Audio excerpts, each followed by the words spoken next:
there, and welcome back to Weird Soda for Life. Bob, what day is it? It's Thursday? No, it's Sunday. Oh, God. You just don't get any better. That's so rude. It's true, but it's rude. Anyway. Puns are only funny when I say them. Oh. Sorry that y'all been watching a failed channel for 3 years, y'all. Anyway, welcome back. As you can see, part 2 of the Mr. Weird Electric Boogaloo. We are here for yet another ice cream-based soda drink. Yay! And today you can see we have not one but 2 cans. That's right, we are trying A&W's Ice Cream Sundae and A&W's Ice Cream Sundae Zero Sugar. Look enthused, Bob. Okay. I mean, I am a little enthused. Last week's was really good. It was really good. Yeah. So, unlike last week, where there is kind of an established history of what a Boston cooler is, what do you know about an ice cream sundae? Well, I know that there are a lot of places that claim to be the origin of it. One of them was Two Rivers, Wisconsin, where my sister used to live. I knew that, but that was only one of many. I will say there, you're right. I was going to bring that up, but I'm also going to tell you that Two Rivers, Wisconsin is full of liars. What? Absolutely. What? Full of liars. No. It has cheese. It has ice cream. Can't be bad. Doesn't mean it's so full of liars. Anyway, my point is. Doesn't mean it is. So, let's talk a little bit about this. I will say, and you see I have some notes on my phone, admittedly pulling a little back behind the soda curtain. Usually when I film this, I'm filming by myself, and I have 2 monitors where I have some of my notes on there, so I can kind of refer to them. And just in case you thought, oh, that beautiful knowledge is in this beautiful head. Maybe someday, but not today. Maybe Sunday. Whatever. Anyway, though. But what I will say is if we're looking at dates, Two Rivers, Wisconsin has the earliest date. Oh! So that's 1881. So supposedly Edward Berners, who was a soda fountain owner, allegedly poured chocolate syrup over ice cream at a customer's request. And of course, as in all things, it was served on Sunday, the day, which gets butchered to Sunday, D-A-E. Why? Do you know why? I mean, I'm asking. I don't know. I just assumed Wisconsinites couldn't spell. No, that is not true. Stop slandering my home state. Well, okay, so there are some actual reasons behind this, and we'll kind of get into this a little bit. But the main reason behind this different spelling is that Sunday, A-Y, obviously viewed as the Lord's Day, and religious houses, for a lot of the times, for a lot of these, what we were finding out is that the blue laws of the time closed down soda fountains and stopped serving soda on Sundays. And so having a dessert called Sunday AY, right, was getting associated with a religious day. And so they changed it to AE to kind of get away from the religious connotations and the blue law stipulations. So in a lot of these across the vein, that is the reason why you kind of keep seeing that spelling change. Very sneaky. But one of the big reasons why, although Two Rivers, Wisconsin claims it, that they don't think it's actually them, is that Berners, the guy who claimed that he poured the chocolate syrup, was 18 in 1881, and making the ownership of him actually owning the soda fountain highly unlikely. Okay. Something that has a little bit more legs to it is actually Ithaca, New York, 11 years later, in 1892. There is actual documentation for this, where Chester Platt, who is a pharmacy owner, because, again, sodas, health tonic, we've talked about this. Right. He served ice cream with cherry syrup and a candied cherry to a Reverend John Scott. They named the thing, they named it Cherry Sundae, AY, after the day it was created. Now, this is actually backed up with primary evidence, as well. So there's actual documentation that this concoction occurred, including a newspaper ad and Platt's own attempt to trademark Cherry Sundae. So there is like Oh. legitimate documentation for that as opposed to the 1881 Wisconsin thing. However, there is another. And in fact, there's two anothers, both from the state of Illinois. Because oh, and for so the worst. Abu. The one that has the most merit out of those is probably Evanston, Illinois' claim of 1890. And they passed blue laws, banning soda sales on Sunday. So local soda fountains started replacing soda with syrup, creating a sodaless soda called later a Sunday soda. And the name was later changed to Sunday, DAE, to stop offending religious people. But what it is to say, what we're seeing is by almost the late 1800s, that's the existence of an ice cream sundae, right? There's a lot of variants on it. I mean, you're a big fan of one, the banana split. Oh yeah, I do like my banana splits. And we also have turtle sundaes. We have parfaits. We have all sorts of things with sundaes and various in sundry fashion. But the heart of the matter for sundaes seems to be ice cream and some sort of syrup drizzled on top. Thank you, Greta. She has opinions. She does have opinions. So yes, thank you. But what is your favorite kind of sundae? If you were gonna make a perfect sundae, what would it be? Huh. I tend to like either caramel probably. I would use caramel topping. I use some nuts.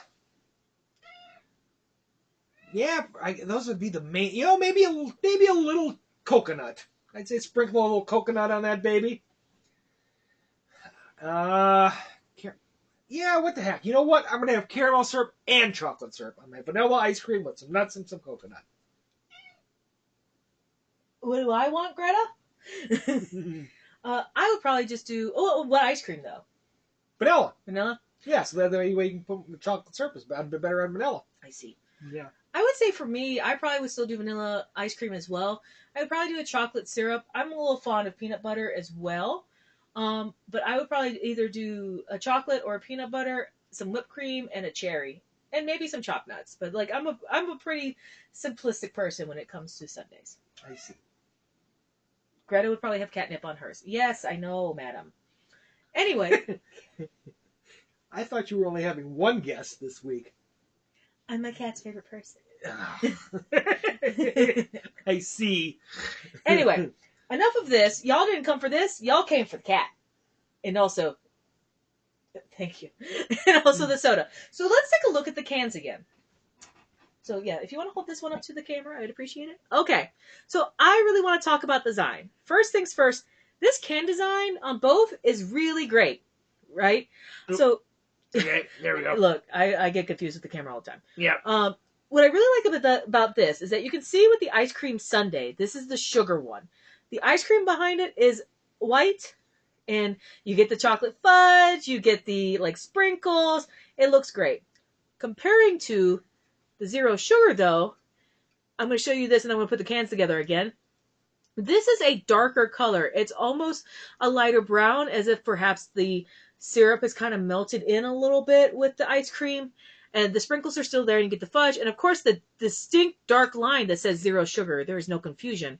But what I like the most is that when you put them together, although my camera's not quite doing it justice and I'm crookedy, you can actually see the differences in the can. It is much more distinct as we are looking at it. Yeah. It might be more clear like in person than it is on the camera, but yes, they do look very different. Right. I really like that a lot. As we've seen on the channel several times, a lot of times the zero sugar cans are sometimes not distinct enough that you couldn't tell which one you were picking up. And with that, we are going to try both. I realize that we need glasses, so I'm going to put a pause on this real quick, and I will be right back. And we've returned. And also, so is Greta.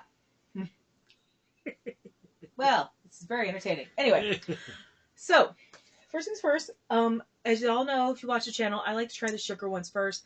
I think those are the original, and so it gives us the baseline of what it should taste like to compare against the zero sugar. So with that, we'll pour a little bit in your glass, of course. I'm going to drink from the can because I'm special. Uh-huh.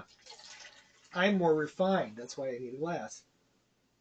Oh, does that look more like kind of cream soda-ish? Actually, it kind of does. Before I hand this to you, I'm gonna try to tilt this at the can a little bit, the camera. Ooh, maybe not pour it on the computer. How about that? But yeah, this color is actually lighter than I expected.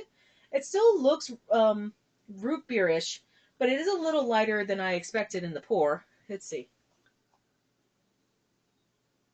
It smells kind of fudgy to me. You want to take a sip? Sure. No, yeah, smell it. Oh, I don't know if it's fudgy. It's well, it actually does kind of smell like ice cream. Very strange. Yeah, ice cream. And when I mean by fudgy, I don't mean like actual fudge. Like that thick sort of syrup that you put on top of an ice cream. That's what I mean by fudgy. Ah. But yeah, Okay. bottoms up.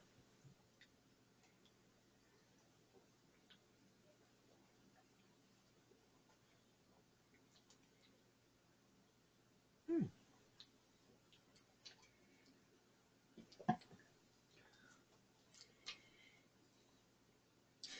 That's weird in like a good way. But Yeah, most pretty good way.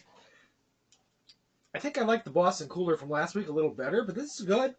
yeah, I would say as I drank it, I did in fact taste vanilla ice cream and what I would think of as like a thick chocolate fudge syrup on top of it. Like it does very much embody what it looks like on the can. Yeah, it's that's a little odd. Yeah. Yeah, I have to admit, when I first saw this flavor, and this before we try this next one, and this is the commentary you came for, um, it did kind of confuse me why root beer would go on ahead and do a sundae when they could have easily made a root beer float a la the Boston Cooler.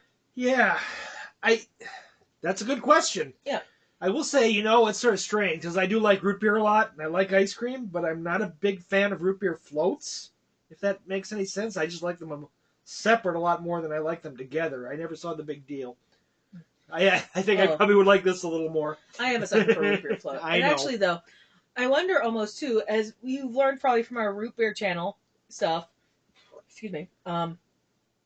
Root beer often has an undercurrent of vanilla to begin with, so I wondered maybe, and as I'm thinking about this, if they were afraid that if they upped the vanilla to 11, shall we say, that it would just taste like uber-powered root beer. So it's adding this hint of like a chocolate flavor on top of it, which I think layers quite well, actually. Makes it a little bit more of a distinct flavor.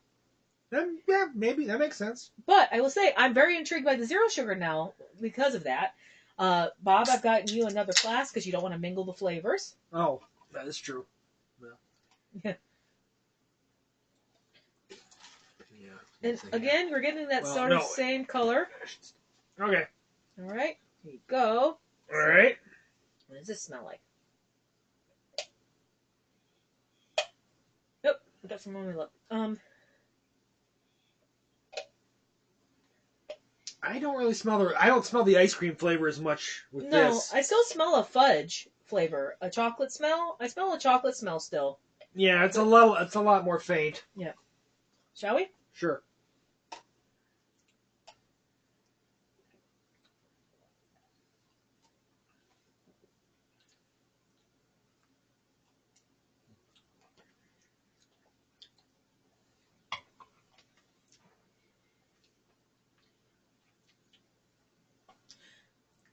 That one is decent, but I have to admit, for me, not as good as the sugar. No, I didn't. I figured it probably wouldn't be, but it's okay. It's okay. I think this is as with a lot of these, it makes a good faith attempt to emulate the flavor of the sugar one. I think so. In a lot of zero sugar sodas, we know that there's artificial sweeteners in it, but some zero sugar sodas do a better job of hiding that. Mm-hmm. I don't think this does. No. And I think that's the problem there, is that it's the vanilla part, because there is vanilla in there, at least to me. Mm-hmm. It's in there, but it's so almost overpowered by like the artificial sweetness that it gets lost, which in turn affects the chocolate. The chocolate tastes a whole lot about like the 1990s sugar-free chocolate they started rolling out. I think I would still drink this, especially since it's cold and like I would recommend this one cold. There are a lot of zero sugar drinks I will drink warm, and it's not a big deal. But this one I think needs to be cold. I think if it's warm, I can see this pivoting a lot less deliciously than this one does. Yeah, I was gonna say, as you know, I'm really never warm to zero sugar or diet sodas. They just the artificial sweeteners. I just don't like the taste most of the time. I mean, I can handle them okay, and this is one I could be okay with, but it certainly wouldn't be a wouldn't not as good as the regular one. Yeah. There's a lot of ones that I've had where the gap between the regular sugar and the zero sugar is pretty minimal, and I don't feel like I'm missing an experience by like going with the zero sugar. And this one, I think I am sort of missing a little bit of that experience. So between the two, I can safely say that I recommend the sugar one over the zero sugar one. I do think that if you are interested in this, you should try it. But I would, in this scenario, truly recommend you drink it cold. I do not think this would be as good warm. I can't disagree with any of that. Yeah. And but yeah, and I'm kind of glad we did have a 12 pack, because I'll enjoy the sugar one. I'll enjoy some more of the sugar ones. I want you on a note that he was like, I'm so glad we bought the sugar ones. I will enjoy them. You don't like sugar sodas. Are you trying not to drink sugar sodas? That's what you tell me. Why? Anyway. I mean, we could buy another 12 pack. Anyway, so next week, so thank you for coming, Bob. Next week, I will be trying our pep soda by myself. Oh. Well, there's no ice cream in that, though. Yeah, well. Anyway, but next week, I'll be trying our pep soda. I don't know what that is, and maybe by the end of the video next week, we will all know what that is. But I am looking forward to trying it out. I think it's going to be fun. Any last thoughts? No, but yay on Wisconsin. There you go. What? Anyway, until next time, drink weird. And I'm not happy. I'm feeling glad. I got ice cream in a can. Oh. Okay. Great. I don't have a retort. Thank God. Finally. See you next time. See ya.